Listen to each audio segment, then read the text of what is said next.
ఏపీలో crop insurance amount అనేది ఎప్పుడు పడుతుందని అయితే అడుగుతున్నారు. అలాగే కొంతమందొచ్చేసి మాకు ఆల్రెడీ కొంత అమౌంట్ అయితే పడింది. మిగిలిన అమౌంట్ అనేది ఎప్పుడు పడుతుందని అయితే అడుగుతున్నారు.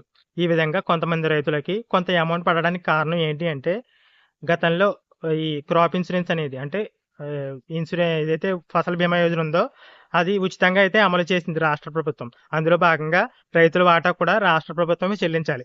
కానీ అక్కడ ప్రభుత్వాలు ఏం చేశాయంటే అంటే గతంలో ఉన్నటువంటి వైసీపీ కానివ్వండి, ఇప్పుడు ఉన్నటువంటి కూటమి కానివ్వండి, 2 కూడా ఒకరి మీద ఒకరు నిందలు వేసుకొని అసలు రైతుల వాటా అలాగే రాష్ట్ర ప్రభుత్వ వాటా ఏదైతే ఉందో అది ఇన్సూరెన్స్ కంపెనీలకైతే చెల్లించడం మానేశాయి.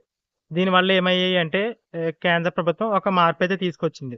ఇలా రాష్ట్ర ప్రభుత్వాలు ఇన్సూరెన్స్ కంపెనీలకి అమౌంట్ చెల్లించడం మానేస్తున్నాయనే ఉద్దేశంతో కేంద్ర ప్రభుత్వం ఏం చేసింది అందులో మార్పు ఏంటంటే, ఒకవేళ ఆ ఇన్సూరెన్స్ కంపెనీలకి కేంద్ర ప్రభుత్వం కేంద్ర వాటా చెల్లించేసినట్లయితే, కేంద్ర వాటాగా ఆ రైతులకి ఎంతైతే అమౌంట్ రావాలో ఆ అమౌంట్‌లో అయితే ఇన్సూరెన్స్ కంపెనీలు రిలీజ్ చేసేయాలని ఒక రూల్ అయితే తీసుకొచ్చిందని గతంలో నేను న్యూస్‌లో అయితే చూసాను.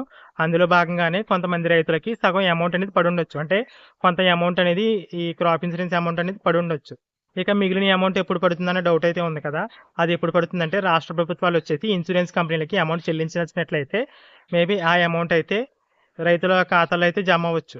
మరి ఈ విధంగా మార్పు చేశారో లేదో తెలీదు గానీ, ఒక విషయం మాత్రం నిజమే. అదేంటంటే కేంద్ర ప్రభుత్వం వాటా అయితే ఇన్సూరెన్స్ కంపెనీలకు చెల్లించింది కాబట్టి, ఒకవేళ రైతులు ఈ ఇన్సూరెన్స్‌కి ఎలిజిబుల్ అయితే కేంద్ర వాటాగా ఎంతైతే చెల్లించారో దానికి రావాల్సిన ఇన్సూరెన్స్ అమౌంట్ అనేది రైతుల ఖాతాలో అయితే జమ అవుతుంది. అందుకే కొంతమందికి కొంత అమౌంట్‌లు అయితే పడ్డాయి. పూర్తిగా అమౌంట్‌లు అయితే పడలేదు. ఇక మిగిలిన అమౌంట్ గురించి అయితే క్లారిటీ అయితే లేదు గానీ, రీసెంట్ సీజన్‌కి సంబంధించి అంటే 2025, 26 ప్రెజెంట్ ఖరీఫ్ సీజన్‌కి సంబంధించి మాత్రం ప్రెజెంట్ అయితే సీసీ ఎక్స్‌పరిమెంట్‌లకి సంబంధించి ఏరియా అయితే సెలెక్ట్ చేస్తున్నారు. అంటే పంట కోత ప్రయోగాలైతే చేస్తారు కదా! క్రాప్ ఇన్సూరెన్స్‌కి వస్తుందా? రాదా? అనేది పంట కోత ప్రయోగాల ద్వారానే తెలుస్తుంది. ప్రెజెంట్ ఆ ప్రాసెస్ అయితే విలేజ్‌లో అయితే జరుగుతుంది. మా విలేజ్‌లో అయితే రీసెంట్‌గానే సర్వే నంబర్‌లు ఎక్కడైతే సెలెక్ట్ అయ్యాయో అక్కడైతే ఏరియా అయితే సెలెక్ట్ చేశారు.